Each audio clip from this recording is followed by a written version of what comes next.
Okay, so I'll present just a short slide.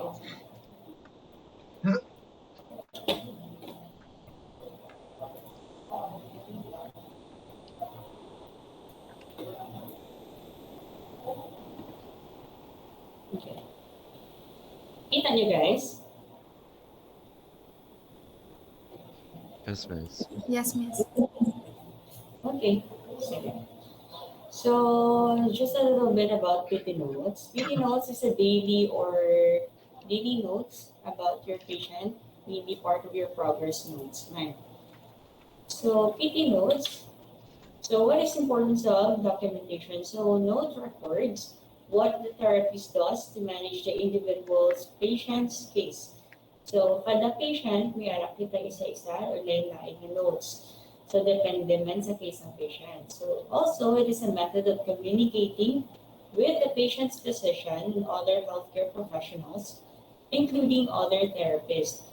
So, though part ng ni Shopee keynote is part of your communication. So, for example, if I have the patient and then the next day or next session ni patient, wala ako. So, balaan sang next na PT na ma-handle sa patient kung ano dapat niya obrahan. So, it also helps the therapist to organize the thought process which involves inpatient care. And also, it can be used for quality assurance and improvement purposes, and also, pwede din siya magamit for research purposes. Okay? So, what is your SOAP notes? So, PT notes is actually compressed na SOAP notes nyo sa inyong IE. So, it is a structured format.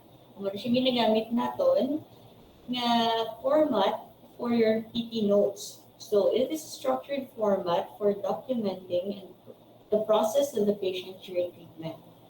So it is also one of the many possible formats that could be used by a health professional. So, diri sa St. Paul's, so gagamit pa kami, handwritten pa kami. Pero, I think other hospitals, subong, na sila subong, medyo upgraded na sila. So, mayroon na sila may format na sila nga lain. Pero, standard ka po ng soap notes, ginagamit siya po sa APTA. So, kita lang kami guro, dahil medyo old style pa, nag-handwritten pa kami. Pero sa others, mayroon na kitang soft copy na ginagamit or let's just say computerized na siya. Okay? So it is entered in the patient's medical record by a healthcare professional to communicate information to other providers of care. Okay? Lastly, it is to provide evidence of patient's conduct and to inform the clinical reasoning process. So you could do actually, pwede ka, those same man gapon, subjective, objective, assessment, and plan. So, just a quick review, I know naka-agree na mo with your IE. So, just a quick review, is subjective is what the patient says about the problem or intervention. So, basing on the patient itself. So, next is your objective is usually imong nga assessment or let's just say yung mga recorded or let's just say numerical na siya guys. So, depende sa pag-measure mo according sa evaluation mo sa patient. Okay? So, objective is the therapist's objective observations and treatment interventions. Next is the assessment.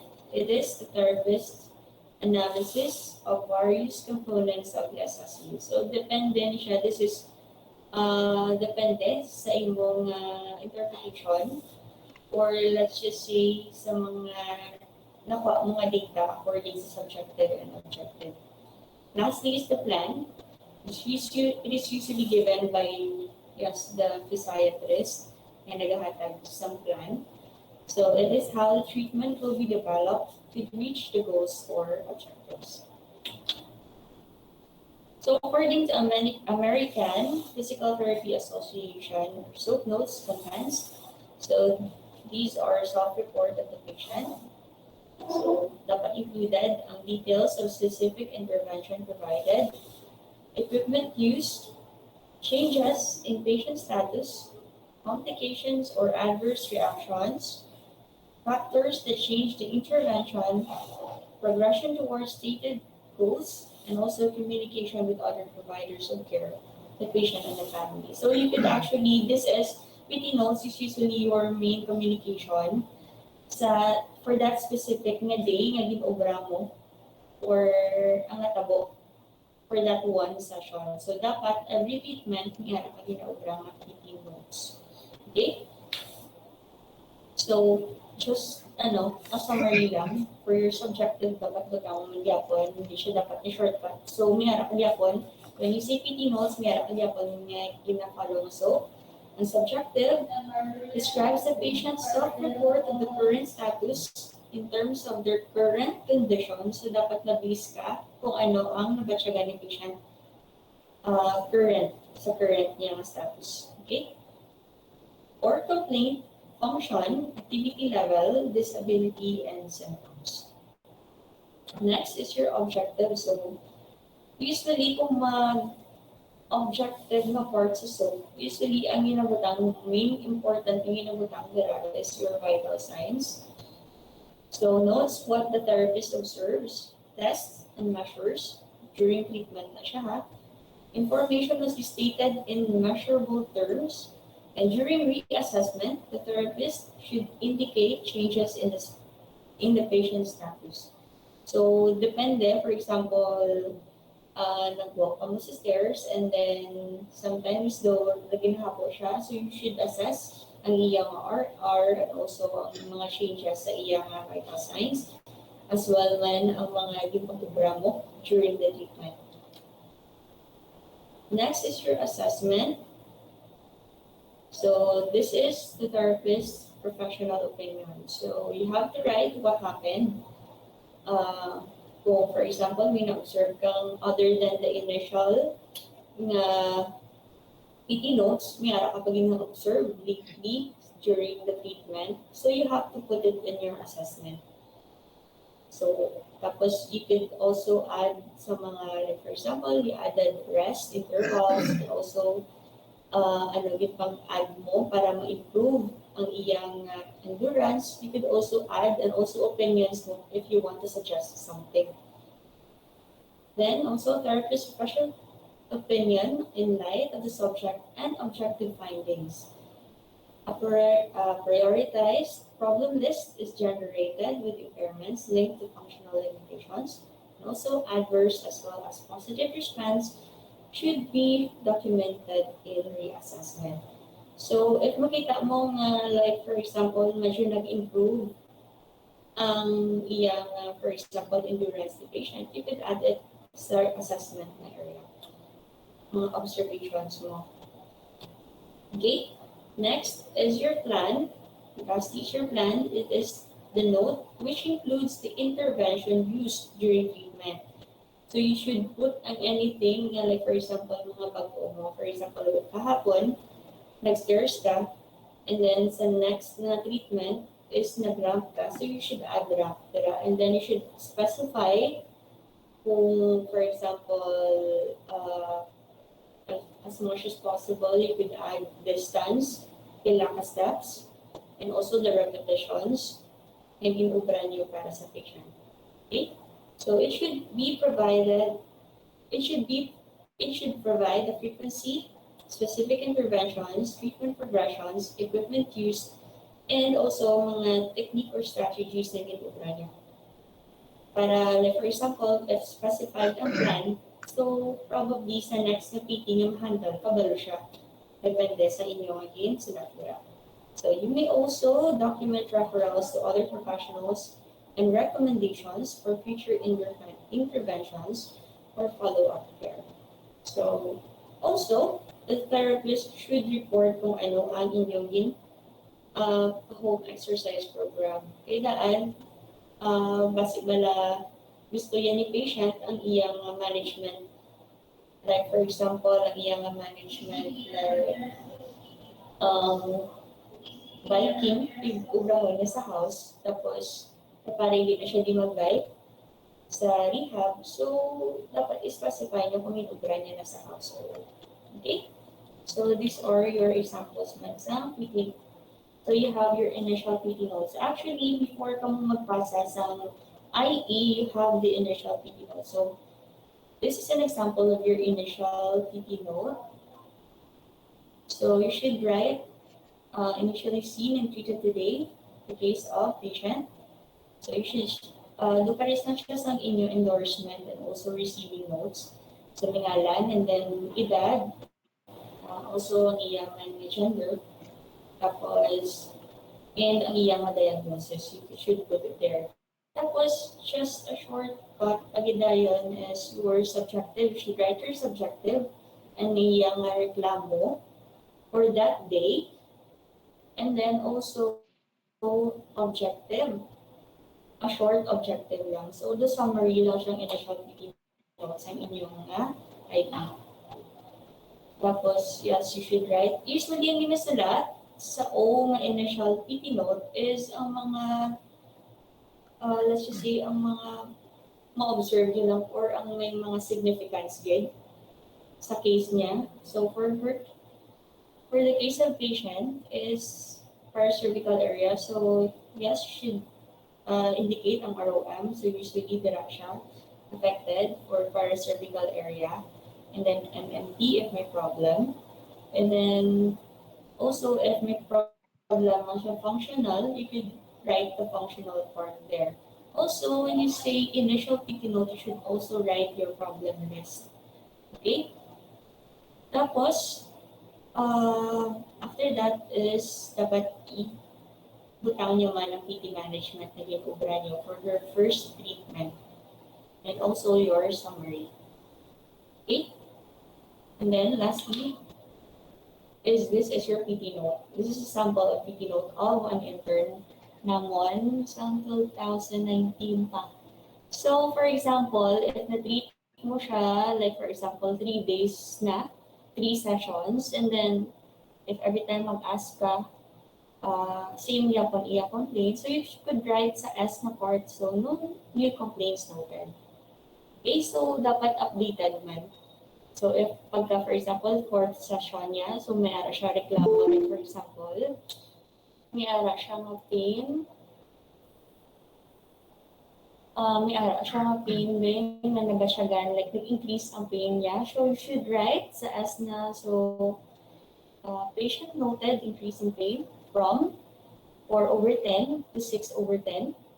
So you should write also if anong nag-cause, if may ara nag-cause. So you should write it there sa S na part.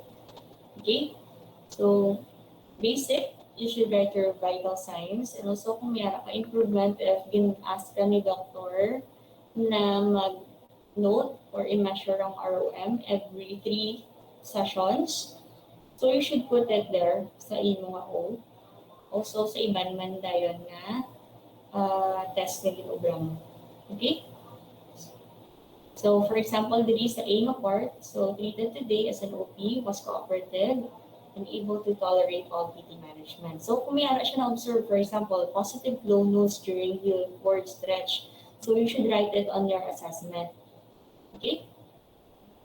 Tapos, follow lang na yun ang PT management. For example, if may gindugang ka, so you should write liwat ang PT management. Okay? Para hindi na ako mag-base pa sa past kaya pagid ng mga PT notes. Kaya mo nang budlay, like for example, butang mo lang added PT management, tapos sulat mo lang Cybex. So, wala ka kabalo. Ang next na PT na handle, may do to. So, you have to write everything. Basta may add ng PT management. So, you should copy everything sa last ng PT management, and then you put ang added PT management. Okay, so this is it. So, kami siya ng tsura sa PT notes. So, if hindi na gani kay do, niyara kita sa dalam. So, do alang-alang ka na magsadat mala. So, you should put space as much as possible bigger para hindi niya na masulatan sa next nga PT na paigo-igoon niya dira sa pinakagamay nga space. Okay? So, this is also an example. Some PT notes. And then, okay, so amo lang na siya guys. So, that's all. Very short lang din siya nga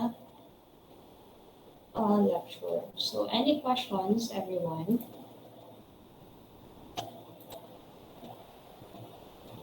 May questions, guys?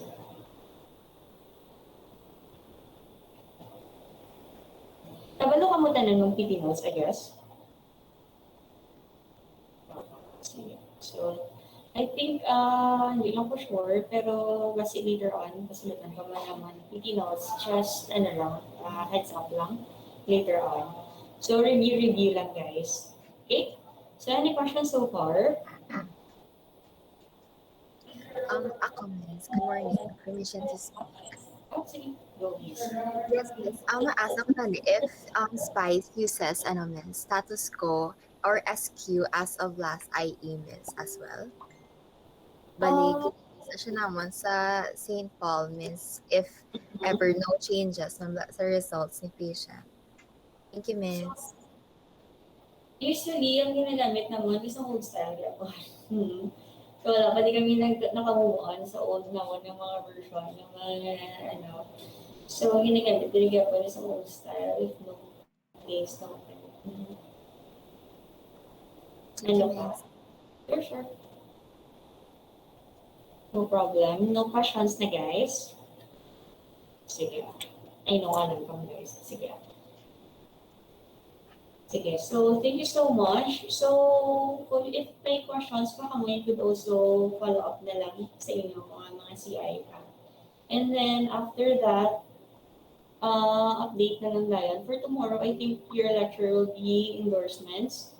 So, review ako sa notes niyo. Kaya actually, when you say, wala ko man yun na ano, pero sa ibang daan, once na mag-apply ka mo sa ibang na hospital, sa ibang is nagpagita sila sa inyong if you have an experience when you say writing notes. So, if in-write ka mo ID as much as possible, gagawin nyo na siya. Then later on, sa iba ng hospitals, care require sila if kabalo ka mo mag-document. Okay? Sige. So, thank you so much. And yes, ihatag ko lang ang few samples of the slides later on sa inyong PI course. Okay, thank you so much, guys. And hopefully tapos na ako sa pre-assessment. Thank you. Bye-bye. Thank you, miss. Thank you, miss. Thank you, Thank you, miss. miss. Yes. Thank you, miss.